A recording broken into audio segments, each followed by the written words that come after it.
राधे राधे महाराज जी। महाराज जी, जीवन में लगातार असफलता मिलना और कार्यों में विलंब होने का क्या अर्थ समझा जाए? यदि किसी पाप, पूर्व पाप, वर्तमान पाप, इसको संभाल लो। पूर्व पाप को नष्ट करने के लिए भगवान की शरणागति है। सर्वधर्मान परित्यज्य माम एकम शरणम ब्रज, तो अहम त्वाम सर्व पापेभ्यो मोक्षयिष्यामि मा शुचा। वो वर्तमान के लिए सत्संग है। बुद्धि को शुद्ध करो, वर्तमान में कोई पाप न हो, और नाम जप करो भगवान की शरण में होके, तो पूर्व संचित पाप को वो नष्ट कर देंगे। पाप ही है जो हमारी सफलता, हमारे सुख, संविधान में बाधा पहुंचाता है।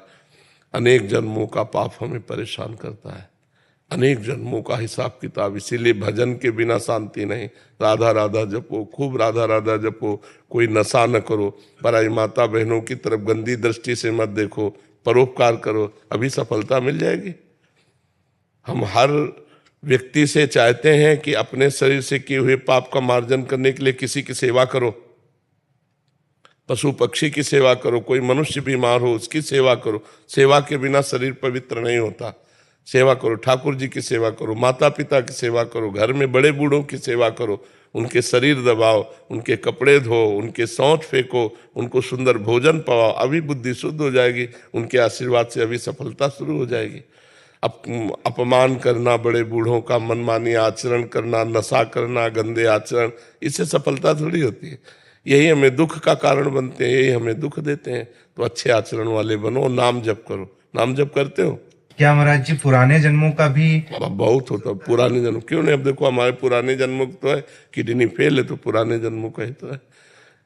पुराने जो पाप हैं वो आकर के दुख देते हैं। तो नाम जप और बढ़ाओ। कुछ दिन किया था, कुछ कभी कभी करता हूँ मैं। नहीं, वही कभी कभी से काम नहीं चलता। जैसे दवा नियम से लेनी चाहिए, ऐसे रोज नियम से नाम जप करो, तब बात बनेगी। खूब नाम जप करो, अधिक से अधिक। हमेशा नाम जप करने के बाद भी ना असफलता आती लगती है बचपन से। कर्म करने के बाद भी महाराज जी मैं भाई, हम ये कह रहे हैं अभी कर रहे हो। पूर्व में जो बोया उसको कौन काटेगा? अभी जो बो रहे आगे आगे मिलेगा।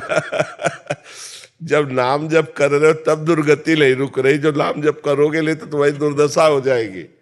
विचार करो, जब थोड़ा बड़ा धर्म कर्म कर रहे हो, नाम जप कर रहे हो, तब ये हालत है। अगर ये ना करते होते तो क्या हालत हो जाती? डूबने वाले को तिनके का सहारा होता है, तो भगवान के नाम का सहारा ले लो भैया। ये बहुत दुर्गति पूर्ण संसार है। भजन को और कैसे बढ़ाए? भजन तभी बढ़ता है जब भजन पे महत्व हो जाए। जैसे हमें करोड़ रुपए पे महत्व हो जाए तो 5 रुपए का महत्व खत्म हो जाएगा। जिस कोटि का भजन होना वो नहीं हो रहा। हाँ, तो हमें महत्व हो जाए ना भजन का, हमारे अंदर भूख पैदा हो जाए भजन की। अब मैं भगवान के प्रेम में डूबना चाहता हूँ, भगवान के भजन में डूबना चाहता हूँ, तो हर समय हाय हाय मच जाएगी हृदय में कि एक सेकंड भी नाम न छूटने पावे। तद विस्मरणेन परम व्याकुलते थे, नाम छूटते ही व्याकुलता पैदा हो जाए। तो ये बात तभी आएगी जब नाम पे महत्व बुद्धि हो जाएगी। नाम से बढ़कर कुछ नहीं है। अगर नाम छूटा तो हमारा जीवन बेकार। कह हनुमंत विपत्ति प्रभु सोई, जब तो सुमिरन भजन न होई। जब हमारी भजन में महत्व बुद्धि हो जाएगी तो भजन नहीं छूटेगा। छूटता है तब जब अन्यत्र महत्व बुद्धि हो जाती है, कहीं धर्म कर्म में, कहीं भोग में, कहीं व्यक्ति में, पद प्रतिष्ठा में, अपने नाम रोशन करने में, तो भगवान का नाम छूट जाएगा। अगर भगवान के नाम में तो फिर एकाग्रता पूर्वक चलते रहे। गुरु जी, जैसे भक्ति मार्ग में मुझे सिर्फ नाम जप आता है, ना कोई श्लोक आता है संस्कृत। इसी से सब हो जाएगा। इसी से सब मरा मरा कहकर ब्रह्म ऋषि हो गए, भगवान की लीला के गायन किए। तो नाम से सब हो। नाम निरंतर रटते रहो, सब आ जाए। राधे राधे महाराज। राधे राधे महाराज जी, आपके चरणों में कोटि कोटि प्रणाम। महाराज जी, 1 महीने बाद मेरी शादी है। मेरे नए जीवन में प्रवेश करने जा रही हूँ, पर मन में एक भय है। मैं निरंतर नाम जप भी करने का प्रयास कर रही हूँ, पर परिवर्तन से डर लग रहा है। महाराज जी, इस परिस्थिति में क्या करें? डरो, डरने की जरूरत नहीं। भगवान का भरोसा रखो। भगवान मंगल भवन है, जो करेंगे वो मंगल ही करेंगे। और भगवान से ही प्रार्थना करो, भगवान से ही आराधना करो कि मेरे जीवन यात्रा मंगलमय हो। महाराज जी, हमेशा से करा है, नाम जप करा हुआ है, और पता भी है कि सब कुछ सही होने वाला है, श्री जी की कृपा है, पर फिर भी वो जो डर है। हाँ, कोई बात नहीं, कोई बात नहीं है। थोड़ा डर भी बना रहेगा तो अच्छा रहेगा। अंदर अगर डर रहेगा तो भगवान का भरोसा पक्का रहेगा, भगवान की याद बनी रहेगी। डर भी अच्छा है, वो डर जो हमको सतमार्ग में ले जाए अच्छा है, और वो डर अच्छा नहीं जो सतमार्ग से हटा दे। जैसे इनकी बात थोड़ा गड़बड़ है, इन्होंने कहा कि नाम जप करने पर भी असफलता आती है, ऐसा नहीं होता। समझो, हमारी नाम जप हमारी असफलताओं को काटता है, पर उतना नाम जप है नहीं जितना हमारा पाप है, तो हमारे ऊपर अटैक कर रहा है। ये तो कौन नाम जप बचा रहा है आपको, नहीं तो मिट्टी में मिला दे। ऐसे ऐसे प्रारब्ध है कि धज्जियां उड़ा दे। भगवान का भजन तो छोड़ो ही मती, दुख मिले या सुख भगवान का भजन पकड़ लो तो जैसे बाढ़ में मोटा रस्सा मिल जाए पेड़ से बंधा हुआ, तो हम उससे सारे पार हो जाएं। ऐसे मम पद मन ही बांध बर डोरी, सब ममता भगवान के चरणों में समर्पित करके नाम जप करो तो निकल चलोगे इस संसार में। यहाँ सफलता क्या रुपया मिल जाना, सफलता क्या नौकरी मिल जाना, सफलता क्या भोग मिल जाना। कितने दिन नौकर बने रहोगे, कितने दिन पदाधिकारी बने रहोगे, मरोगे तो है ही। फिर वो पढ़ाई लिखाई, फिर वो तुम्हारी नौकरी, फिर तुम्हारा बैंक बैलेंस, तुम्हारे रिश्ते नाते सब यहीं धरे रह जाएंगे। इसलिए उस दिन की याद करो जिस दिन यहाँ से चलना है। तो हमें नाम जप नहीं छोड़ना है, चाहे असफलता हो चाहे सफलता, नाम जप करते रहो और डरना नहीं है। हमारे साथ भगवान है, जहां भी ले जाएंगे, जैसे भी ले जाएंगे, मंगल करेंगे। लीमा जी मुंबई से। महाराज जी राधे राधे, आपके चरणों में कोटि कोटि प्रणाम। महाराज जी, प्रेम सही मायने में है क्या और उसकी पहचान क्या है? प्रेम अनिर्वचनीयम, प्रेम कामना रहितम, सूक्ष्मतरम, प्रतिक्षण वर्धमानम और अनुभव स्वरूपम। प्रेम अनिर्वचनीयम, वाणी से नहीं कहा जा सकता। सूक्ष्मतरम, उसको जब तक बुद्धि सूक्ष्म नहीं होगी तब तक पहचान नहीं सकते। और प्रेम के साधारण पहचान ये है कि जिससे हम प्यार करते हैं उसकी याद में हमारे हृदय में एक पीड़ा होती रहती है। भाई जी हनुमान प्रसाद पोद्दार जी ने लिखा, शायद इसको ही इश्क कहते हो, जैसे दिल को कोई मसला करे। अपने प्यारे की याद में एक मीठा मीठा दर्द, एक दुखद स्थिति। वो दुख ब्रह्मा को भी सौभाग्य नहीं प्राप्त है। जिसे मीरा जी कह रहे, जो मैं ऐसा जानती प्रीति किए दुख होए, नगर ढिंडोरा पीटती अजी प्रीति न करी हो कोई। जिससे हमने प्रेम किया उसकी याद में हमारे हृदय में एक पीड़ा, और उसको कैसे मिले और उसको कैसे सुख पहुंचावें और उसके लिए हम बलिहार हो जाएं, ये प्रेम का बाहरी स्वरूप। आंतरिक तो कोई कामना ही न रह जाना, कामना रहितम, सूक्ष्मतरम, अनुभव स्वरूपम, प्रतिक्षण वर्धमानम। और प्रेम की ये दशा कि सामने प्रीतम रहने पर भी, मिले हुए रहने पर भी अतृप्ति, मिलन की प्रबल लालसा, एक क्षण भी अपने प्रीतम प्यारे से वियोग असह्य हो जाना। तन मन के बिछुरे नहीं, चाह बढ़े दिन रैन, कबहू संजोग न मानही, देखें भरी भरी नैन। देख रहे हैं फिर भी अतृप्त है, मिले हुए हैं फिर भी अतृप्त है। अपने प्यारे से एक पल के लिए वियोग न हो उसे प्रीति कहते हैं। अगर वियोग में तड़प रहा है तो नेत्रों में उसका संयोग हो रहा है, वो उसके रूप को देखकर उनसे बात कर रहा है। अगर छाती से लगा हुआ तो उसको जलन हो रही, कभी बिछुड़ न जाए।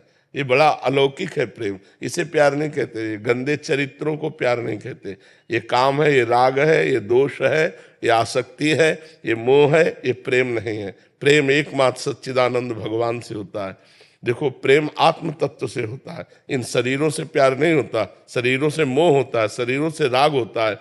जब हमारा किसी से सुख लेने की भावना होती है तो वहां काम होता है, और जब सुख देने की भावना होती है तब प्रेम होता है। तो देखो, सुख लेने की भावना से ही हमारा शरीर भाव होता है।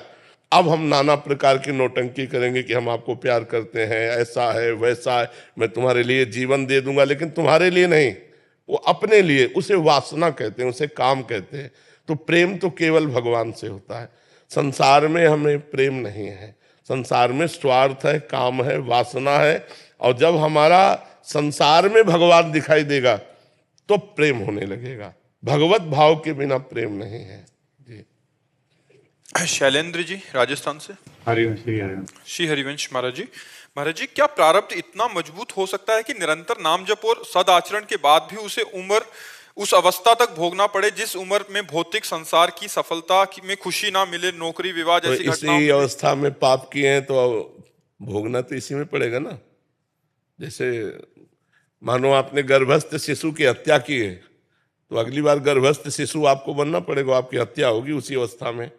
आपने जवानी में पाप किए, अपराध किए, तो जवानी में ही आपको दंड मिलेगा। अगला जब जन्म होता है तो जैसे जवानी है, अब उसके किडनी फेल हो गई, उसको बार बार असफलता मिल रही, बार बार प्रतिकूलता, क्योंकि जिस अवस्था में पाप होता है समय पा करके पाप उसी अवस्था में उसको दंड देता है।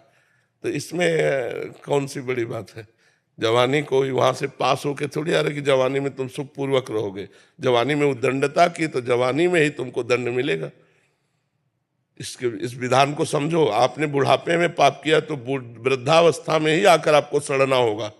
आपने गर्भ में पाप किया तो गर्भावस्था में जाके आपको भोगना होगा। तो इसीलिए बहुत सावधानी से जवानी काटनी चाहिए। तो सावधानी का, जवानी तो तूफान है। कौन ऐसा है जिसकी जवानी में पाप न बना हो? कोई बिरला महात्मा होगा तो भले है, नहीं तो पाप तो बनता है। तो फिर भोग भी उसको जवानी में ही तो मिलेगा। उन्नति में बाधा पहुंचाना ही तो प्रारब्ध का काम है। जो पाप का प्रारब्ध है तुम्हारी हर उन्नति को लात मार करके गिरा देगा और तुम्हें हर परिस्थिति में दुख प्रदान करेगा, हर सफलता को नष्ट कर देगा, क्योंकि आपने पाप किया है। ऐसा भी देखा जाता है ज्यादा प्रयासशील नहीं और सफल होता चला जाता है, ऐसा देखा जाता है बहुत प्रयासशील है असफल हो रहा है। तो प्रारब्ध भोग, पूर्व का जो हमारा पाप है वो हमें असफलता प्रदान करेगा और पूर्व का जो हमारा पुण्य है वो सफलता प्रदान करेगा। अब कितने ऐसे जवान हैं जो सैकड़ों वयोवृद्धों को रख रहे हैं, उनकी सब सफाई, सुरक्षा, खान पान, तो जवानी में दूसरों की सेवा कर रहे हैं, परोपकार कर रहे हैं। दूसरे के माता पिता जो फुटपाथ में पड़े उनको ला के सेवा। अब इनके जीवन में सफलता ही सफलता रहेगी। अपने माता पिता को थप्पड़ मार के घर से बाहर निकाल रहे हो तो तुम्हारे सफलता रहेगी। अपने माता पिता को गाली दे रहे हो, शराब पी रहे हो, नशा कर रहे हो, जुआ खेल रहे हो, नाना प्रकार के गंदे आचरण कर रहे हो, सफलता मिलेगी। पूर्व पाप लग करके तुम्हें नष्ट कर देगा। तो ये बात ध्यान रखनी, भगवान के विधान में कहीं त्रुटि नहीं होती। हमारे द्वारा किए हुए कर्म को भोगना ही पड़ेगा हमें, अवश्य में भोक्तव्यम कृतम कर्म शुभाशुभम। रही नाम जप की बात तो ये अगली खेती है। अभी बो रहे तुरंत थोड़ी मिलेगा। अभी आप 1 मन अन्न खेती में डालते हैं और जब 6 महीना इंतजार करते हैं उसकी सिंचाई गुड़ाई सब, तब 40 मन गेहूँ पैदा होता है उसमें, 1 मन से 40 मन। तो आज जो आप खेती कर रहे हो वो आगे मिलेगी, जो पीछे की अभी भोगो। अभी चाहे देखो, देखा जाता है कि पाप कर रहा है और बड़ी उन्नति को प्राप्त हो रहा है, और पुण्य कर रहा है, धर्म से चल रहा है, लेकिन अवनति को प्राप्त हो रहा है, क्योंकि इस समय उसने जो पुण्य किए हैं वो उसको आगे मिलेंगे। वो जो उसने पूर्व में पाप किए इस समय उसका नंबर चल रहा है पाप का, और वो जो आदमी पाप कर रहा है वर्तमान में उसका पुण्य का नंबर चल रहा है। उन्नति पे उन्नति होती चली जा रही है, पाप पे पाप वो कर रहा है। जिस समय वर्तमान का पाप और पूर्व का पाप एकत्रित होगा उसी समय वो नष्ट हो जाएगा, और तुम्हारा जिस समय वर्तमान का पुण्य और पूर्व का पुण्य एकत्रित होगा उसी समय तुम प्रकाशित हो जाओगे। तो परमार्थिक है, अध्यात्म है, इसको धैर्यपूर्वक समझो। नाम जप करो, गलत आचरण भूल कर ना होने पावे तो तुम्हारा जीवन मंगल में हो जाएगा। प्रारब्ध कब तक गिराएगा, कितना होगा आखिरकार। भगवान नाम हमारे पास है, धर्म आचरण करते हैं, परोपकार करते, इसीलिए हम कहते हैं परोपकार करो। शरीर से जो पाप होते हैं दूसरों की सेवा से बहुत जल्दी नष्ट हो जाते हैं। जैसे कोई बूढ़े हैं, कोई बीमार हैं, भले किसी और के माता पिता हैं, हमें 1 घंटा सेवा का अवसर मिले तो उनके कपड़े धो दिए, उनको खवा दिया, पिला दिया, बैठा, बड़ा मंगल हो जाएगा। कितने ऐसे वयोवृद्ध फुटपाथ में बैठे रहते हैं जिनको घरों से निकाल दिया गया है, जो अर्थ से अव्यवस्थित है, उनकी व्यवस्था कर दें। 1 घंटा जाकर उनको कपड़ा पहनाया, भोजन पहनाया, दवा की बात पूछ ली, इससे बहुत जल्दी पाप नष्ट होते हैं। लेकिन ऐसा करना कौन चाहेगा? दूसरे के शौच कौन साफ करना चाहेगा? अगर साफ कर दो तो तुम्हारा प्रारब्ध साफ हो जाएगा, तुम्हारे बुरे आचरण साफ हो जाएंगे। परोपकार से बढ़कर कोई धर्म नहीं है, परोपकार से बढ़कर कोई तप नहीं है। इसलिए परोपकार कर, आज जीव स्वार्थी होता जा रहा है, परोपकार को भूलता जा रहा है, इसलिए दुर्गति को प्राप्त होता जा रहा है। महीप शरण जी, मुंबई। श्री हरिवंश महाराज जी।